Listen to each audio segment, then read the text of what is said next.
ஓம் நம சிவாய போற்றி. இந்த வீடியோ பார்க்குற எல்லோருக்கும் என் நெஞ்சார்ந்த வாழ்த்துக்கள்.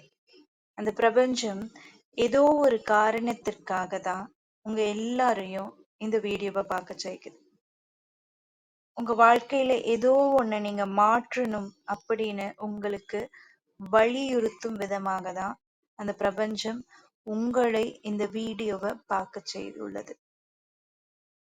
நம் எண்ணம் போல் தான் வாழ்க்கை அப்படின்றது ரொம்ப நிதர்சனமான உண்மை. நம்ம வாழ்க்கையில ஒரு விஷயத்த நம்மளால முடியவே முடியாது. நான் சின்ன வயசுல இருந்து என்னோட விஷயமே இதுதான். நான் இப்படிதான் வளர்ந்தேன். என்னால கோபத்தை கண்ட்ரோல் பண்ணவே முடியாது. ஐயோ நான் என்னால முடியவே முடியாதுப்பா அப்படின்னு நாமே ஒரு கட்டுப்பாட்டுல கொண்டு போறோம். அப்போ அந்த பிரபஞ்சம் அதேதான் கேக்குது. ஆமா, இவனால கோபத்தை கண்ட்ரோல் பண்ண முடியாது. ஆமா, இவனுக்கு இந்த விஷயம் வராது. ஏன்னா நம்ம அப்படிதான் நம்ம எண்ணங்களை ஓட விட்டுருக்கோம். நம்மளால முடியவே முடியாது. ஆனா இந்த கதையை கேட்டதுக்கு அப்புறம் நீங்க அப்படி சொல்ல மாட்டீங்க. ஆமால, இவ்வளவுதான் விஷயம், அப்போ என்னால முடியுங்க அப்படின்னு சொல்லுவீங்க. அந்த கோபத்தை ரொம்ப சுலபமா கண்ட்ரோல் பண்ணலாங்க. இவ்வளவுதான் விஷயம். கதைக்குள்ள போலாம் வாங்க. ஒரு ஊர்ல ஒரு வயதானவர் எந்த வேலையும் செய்யாம ரொம்ப அமைதியான வாழ்க்கையை வாழ்ந்துட்டு இருக்காரு. கிடைக்கிறத சாப்பிட்டுட்டு ரொம்ப அமைதியா இருக்கார். அவரு எதுவுமே பாடுபட்டு உழைக்க மாட்டார்.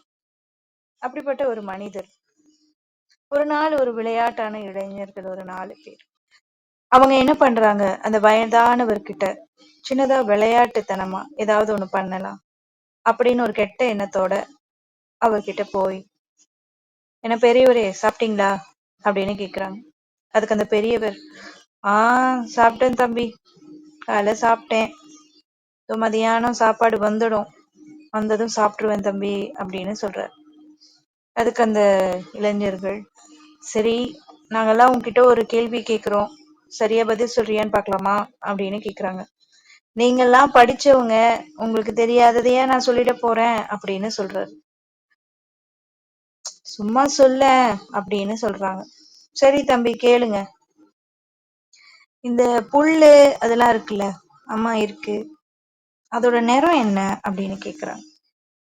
அது என்னப்பா எல்லாருக்கும் தெரியாதா, பச்சை நிறம் தான், கண்ணு இருக்கு எல்லாருக்கும் தெரியும் அது பச்சைன்னு. அதுதான் தப்பு. அது நீல கலர். உன்கிட்ட யாரோ சின்ன வயசுல இருந்து அது பச்சை பச்சைன்னு சொல்லி உன்னை ஏமாத்திருக்காங்க. அது நீலம் தான் அப்படின்னு சொல்றாங்க. அப்ப அந்த வயசானவருக்கு ஒன்னும் புரியல. என்ன நீலமா? ஆமா அது நீலம் அப்படின்னு அவரோட காது கிட்ட போய் அது நீலம்னு சொல்லிக்கிட்டே இருக்கும்போது அந்த வயசானவரு, ஆமா பெரிய படிப்புலாம் படிச்சுவீங்க, நீங்க சொன்னா சரியாதான் இருக்கும், அது நீலம்தான் போல அப்படின்ட்டு, அப்போ இங்க இருக்க எல்லார்கிட்டயும் போயிட்டு புல்லோட நிறம் நீலம்னு சொல்லு அப்படின்னு சொல்றாரு. சரிப்பா சொல்லிடுறேன் அப்படின்னு சொல்லிட்டு அவரு போற வழியெல்லாம் புள்ளின் நிறம் நீலம்னு சொல்லிக்கிட்டே போறாரு. அப்போ அந்த வழியா ஒரு முனிவர் வர, ஊருக்கே போதிக்கும் ஒரு முனிவர். அந்த முனிவர் கிட்ட இவர் போயிட்டு புள்ளின் நிறம் நீலம் அப்படின்னு சொல்ற போது அந்த முனிவருக்கு கோபம் வரும். ஏன்னா நீளமா, ஏன்பா கண்ணுக்குன்னு ஏதாவது கெட்டு போச்சா அப்படின்னு கேக்குறாரு. இல்லையே, எனக்கு கண்ணு நல்லா தெரியும். அப்புறம் ஏன் பச்சை கலர் புல்ல பார்த்து நீலம் அப்படின்னு சொல்ற அப்படின்னு கேக்குறாரு. என்னது பச்சையா? உங்களை சின்ன வயசுல இருந்து யாரோ நல்லா ஏமாத்திருக்காங்க, அது நீல கலர் அப்படின்னு சொல்லும் போது அந்த முனிவர் ஒரு கோபம் வருது. என்னது, எல்லாருக்கும் நான் தான்ப்பா போதிக்கிறேன், நான் சொல்றத கேளு, அது நீலம் இல்லப்பா பச்சை அப்படின்னு சொல்ற. ஐயையோ, இந்த வயசானவருக்கு யாரோ நல்லா ஏமாத்திருக்காங்க போல, பெரியவரே அது பச்சை இல்ல பெரியவரே, நீலம் அப்படின்னு சொல்ற. என்னது நீலமா?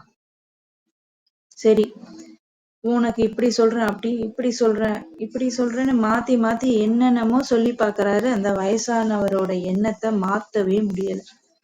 உடனே அவருக்கு ரொம்ப கோபம் வந்துடுச்சு. இதுக்கு மேல உனக்கு என்னால புரிய வைக்க முடியாது. ஒரு ஒருத்தவர்கிட்ட உன்னை கூட்டிட்டு போறேன். அவரு சொன்னா நீ நம்புவல அப்படின்னு சொல்லி சிவபெருமான் கிட்ட கூட்டிட்டு போறாரு.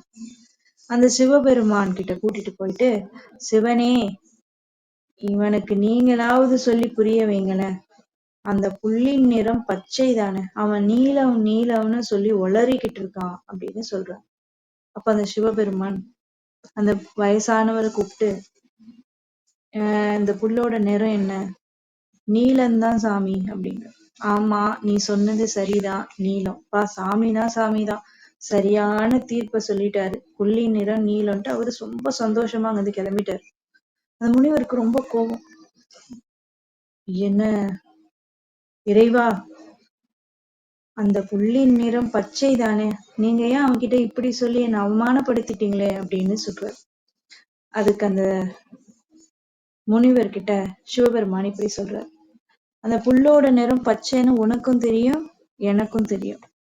அப்படி உனக்கு நல்லா தெரிஞ்ச ஒரு விஷயத்த புள்ளின் நிறம் பச்சைன்றது ஒரு சாதாரண அற்ப விஷயமே தெரியாத ஒரு சாதாரண மனுஷன் கிட்ட காலையில இருந்து இவ்வளவு நேரம் உன்னோட நேரத்தை நீ செலவழிச்சிருக்க. உன்னோட நேரத்தை நீ வேஸ்ட் பண்ணிட்ட. அந்த புல்லோட நிறம் பச்சைன்னு தான் உனக்கு தெரியும்ல. எல்லாருக்கும் போதிக்கிற ஆசானி, மாமுனிவர்னு பேர் எடுத்திருக்க. வாழ்க்கை மொத்தமாவே உன்னோட அறிவை வளர்த்துக்கிறதுக்கும் தியானத்துக்கும் செலவழிச்ச நீ, எல்லாம் தெரிஞ்ச நீ ஒரு சாதாரண மனுஷன் கிட்ட இவ்வளவு நேரம் வாக்குவாதத்துல ஈடுபட்டிருக்க. உன் வாழ்க்கையில இவ்வளவு நேரம் நீ வேஸ்ட் பண்ணிருக்க அப்படின்னு சொன்னார். அப்பதான் அந்த முனிவருக்கு புரிஞ்சுதான், அப்போ நம்ம வாக்குவாதம் பண்ணது எல்லாமே வேஸ்ட் தான். அப்போ அந்த சாதாரண மனிதனுக்கும் எனக்கு இப்ப என்ன வித்தியாசம் அப்படின்னு சொல்லிட்டு அங்கிருந்து போறார்.